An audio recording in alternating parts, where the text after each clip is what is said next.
Listen to me.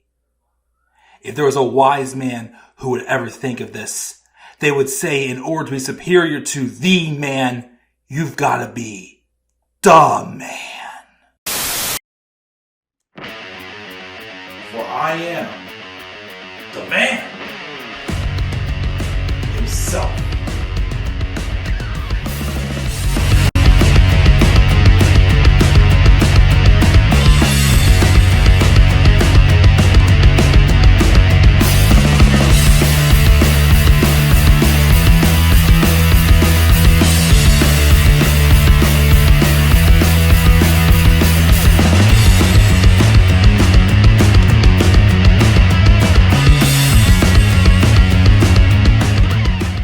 I told you guys I'd find something else I'd want to do, and here we are.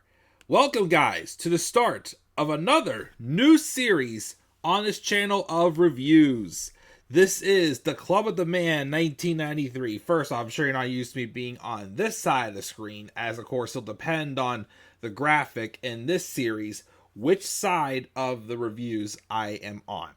But of course, again, that will depend on the graphic and what I'm blocking. I'm also recording this at almost 2 o'clock in the morning on a Saturday night. So you'll have to excuse that if I do, hopefully, not get tired. But I have good energy right now. I have been uploading other videos tonight.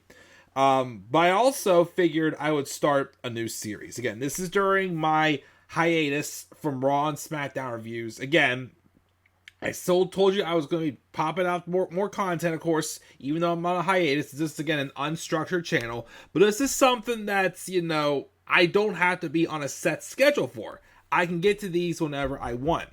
And this is a series I've been wanting to do for a while. It just kind of slipped my mind for a while. But then it kind of came back when I did the Vince McMahon docu-series. These WWE 24 specials. So I think the concept of them changed over time. I think the whole idea was to kind of do a documentary of a story along 24 hours. But then, of course, things kind of changed. Things got kind of tweaked to the format and whatnot. So it's still called WWE 24, which we don't see too many of the documentaries. We had one recently. Because besides the Vince docu-series, the other thing that kind of got me wanting to do this series again, thinking about doing the series again, was when I did the Damian Priest one just a few months ago around SummerSlam. And when that happened, I'm like, man, I haven't watched these in a long time. And I've always enjoyed watching them. I haven't seen all of them, though. There's 37 that are on Peacock right now. 37 of these documentaries that I've seen most of them, but I don't think I've seen all of them. I definitely haven't seen a few of them. This first one, I don't think I've ever seen before I did this review, of course. But, again, since I'm on a hiatus, since I kind of have the urge to do it, I'm going to do it. I'm going to do this docu-series, and then any other, video, docu-series or whatnot, we'll go back to doing a sitcom. Again, I've been itching to get back to reviewing sitcoms for a while on the channel, so we'll do that after we finish this 24 docu-series. And I'm hoping it doesn't take too long. There's 37 of them, but most of them I probably don't need to watch too in-depth because I've seen them several times. Again, there's some that I haven't seen or some that I don't remember as well. So we're going to, like I said, I'll definitely make sure I spend more time fine-tuning what I remember of the other ones, and then we will roll from there. But this first one we're going to do, which is back when the WWE Network first came out, is a behind-the-scenes from WrestleMania 30. For those who do know me very well, WrestleMania 30 was the first WrestleMania I watched as an actual fan. The first WrestleMania I did watch was WrestleMania 29, but at the time I was just a casual viewer. And this WrestleMania still holds a very special place in my heart, as it was Yestlemania, the night Daniel Bryan overcame the Authority and won the WWE World Heavyweight Championship. Still an unreal moment. Again, the reason I became a wrestling fan was the story of Daniel Bryan and the Authority. That is what drew my attention to this business and what made me a fan of the business. But of course, as we all know, this was not the original plan of the card. And it was mentioned several times in this documentary that it was not the original plan. But just to kind of briefly go over the stuff, like the first couple of these documentaries were only about a half an hour. So, like, it's kind of like, it felt like a very simple structure. When they got longer, like hour-longs, they did feel like they gave us a lot more. This one kind of felt rushed. But there was also a couple things that they touched on as well throughout WrestleMania weekend. This WrestleMania did take place at the Superdome, Mercedes-Benz Superdome, not the Silverdome, as Hulk Hogan botched in the introduction. As of course, this was also the first WrestleMania Hulk Hogan was the actual host of, and it was the first time in years I think Hulk Hogan had appeared at WrestleMania as well. So they covered that. They were going to be like 75,000. It was, definitely big hype. Big time for WWE, again, especially also with the launch of the network, growing in popularity on social media and whatnot, as we learned in the Vince McMahon docuseries. Yeah, it was a big deal for sure. Most of the matches they did touch on. They did touch on, as far as match-wise, they touched on somewhat of the opener. But more time they spent talking about Triple H's special entrance and the inspiration behind it, and how it was a big deal because it was the first time that Charlotte Flair, Alexa Bliss, and Sasha Banks, who were all in NXT at the time, appeared as the goddesses or the queens, whoever they were, during Triple H's very awesome special entrance when he fought in the opening match against Daniel Bryan. Of course, there were the two pre-show matches, but they didn't really touch on those at all. They touched on that, of course, as well. And kind of Bryan, staying in character in this documentary. There's mention again how, they don't want him on top, but, he's here because the fans spoke. They had a voice. They made it clear they want him on top. And, of course, as he said many times, he was forever grateful for that as well. As far as the rest of the matches, again, they didn't really touch too deep on them. They did show the Shield making an entrance together. They were super hot as baby faces at the time. Absolutely squashed Kane and the New Age Outlaws. They touched on a little bit of John Cena and Bray Wyatt's match. Still a great match, but John Cena still should have won the match. Of course, the big moment for WrestleMania, besides Yestlemania, was the Undertaker's streak coming to an end as well. To this day, I guess I'm okay that it was Brock Lesnar, but I would have preferred someone else. I still think the man should have ended with Bray Wyatt. But of course, Bray Wyatt did fight Undertaker at WrestleMania 31, and he lost. So they just briefly touched on that, and also how the Undertaker was concussed, showing a backstage clip of Vince saying, we need a doctor here. But of course, we didn't see the Undertaker collapse. But Vince McMahon did, in fact, leave the show that night, went with Undertaker to the hospital. Or, I'm sorry, at the time, it was still a local medical facility. I just retweeted something today, actually, on Twitter with Chris Van Vliet, saying the joy every time they hear Michael Cole say hospital instead of local medical facility. Again, when they say that, it's like, crap.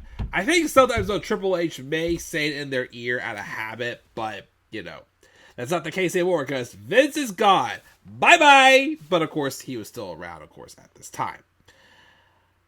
What else we had there? Of course, yes, the main event match, and the big celebration at the end with Daniel Bryan winning the world title. I do still agree, though, where Batista mentioned that the only problem was, I would say, if I could make a nitpick, is the fact that although Bryan was selling like a shoulder injury the whole night, whenever he won the title, he kind of stopped selling it. And I get it, it was in the moment and whatnot, but I do agree with Batista there, where he probably should have sold the injury as well, too, just because. But still, again, an unreal moment. And again, just touching on how, again, the fans made that happen.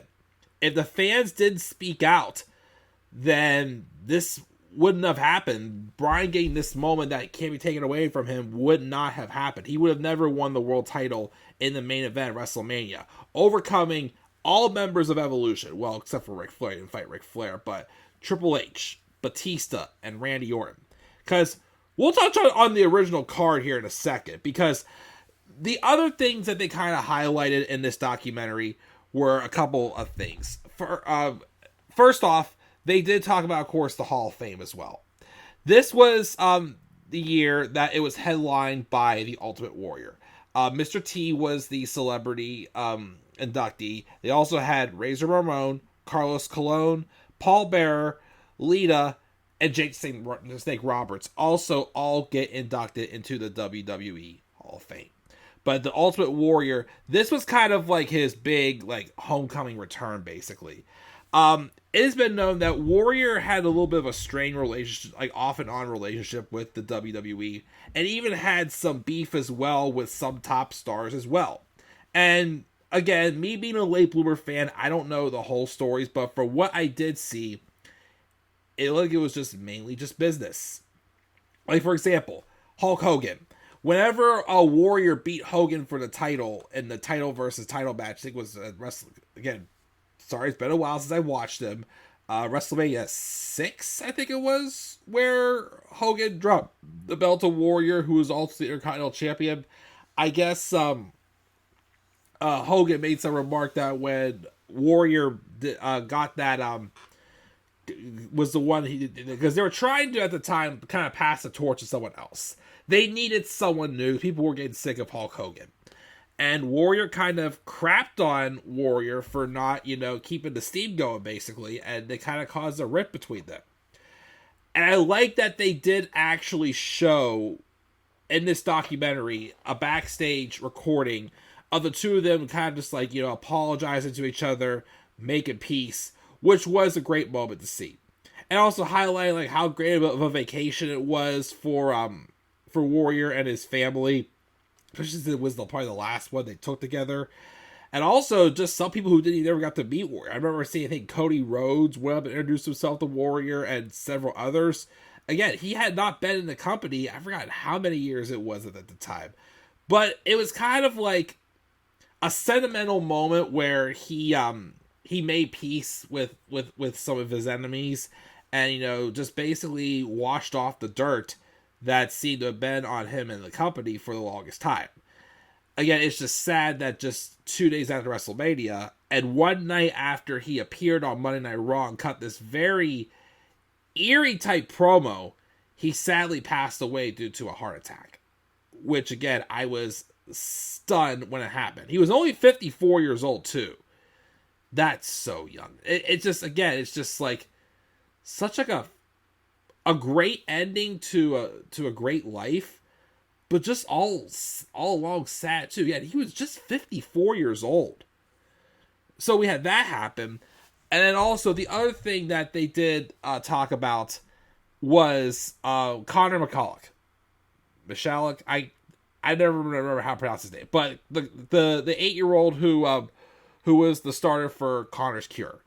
So he was an 8-year-old kid with pediatric cancer. He had spent his short life with brain and spine cancer, and he basically had a 0% chance of living. He was given a terminal illness.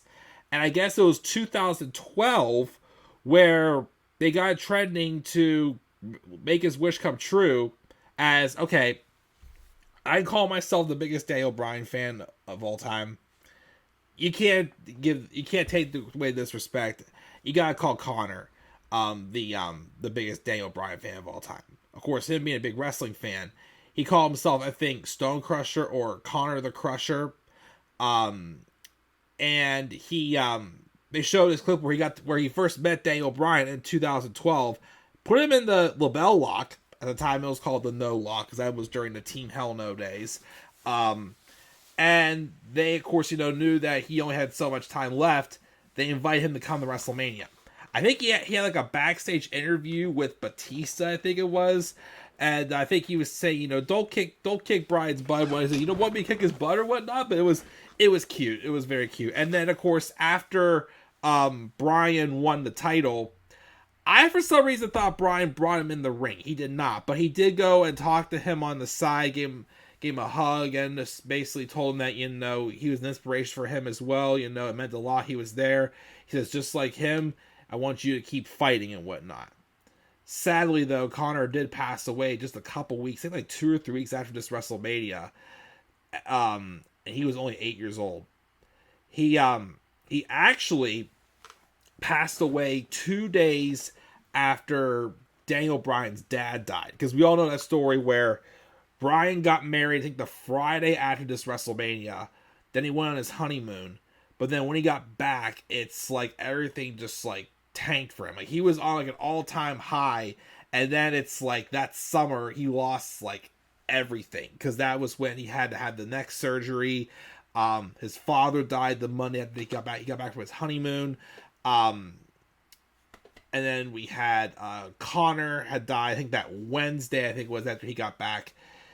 So basically, to sum this all up, because I wanted to mention this before, like I said, the original card had Bryan fighting Sheamus, which, why did Vince have this big obsession with having Bryan and Sheamus fight at WrestleMania?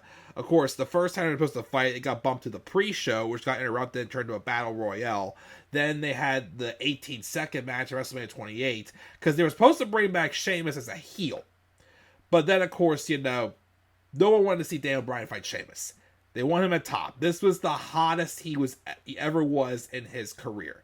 It was his time to be on top. But he was supposed to fight Sheamus. Triple H was supposed to fight CM Punk. And then the main event was supposed to be Randy Orton versus the babyface Batista.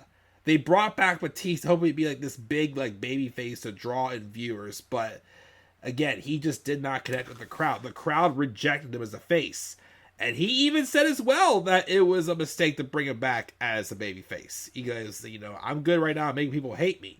So, of course, they did, use the backlash they got from not putting Bryan in the Rumble, turned Batista heel, and then, of course, that led to, the Shield and Evolution feud afterwards and whatnot.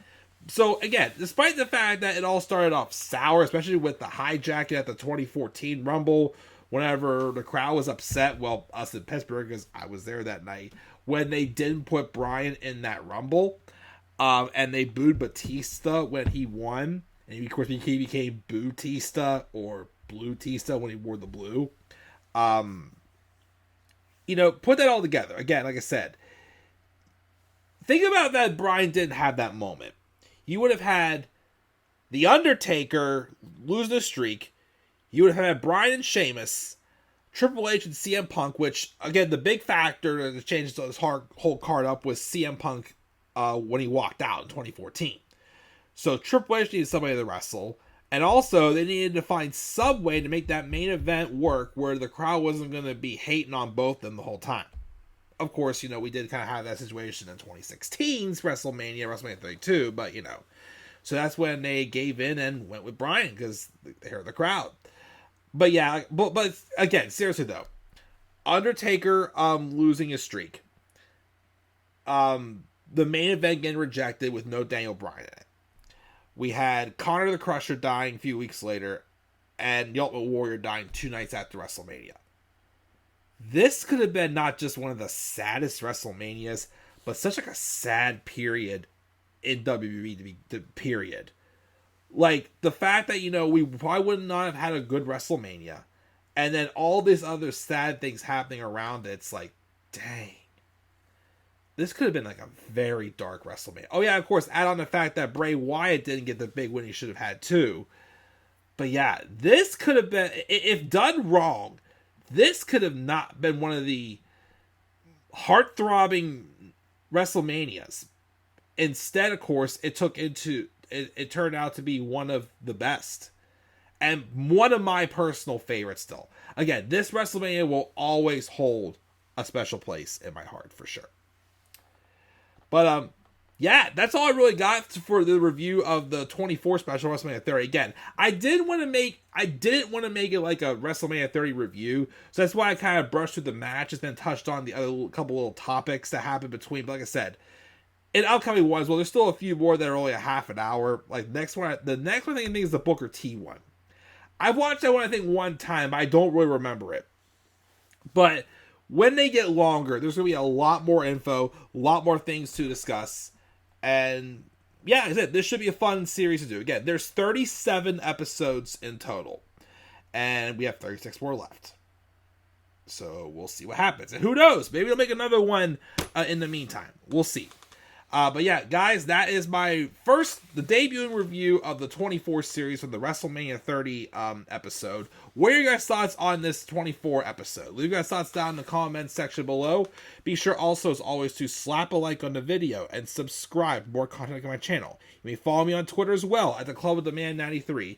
And also follow me on TikTok and Instagram at the Club of the Man 1993. And until then, guys, I'm checking out. I will catch you all later. And do not forget, in order to be superior to the man, you've got to be the man. And for I am the man himself.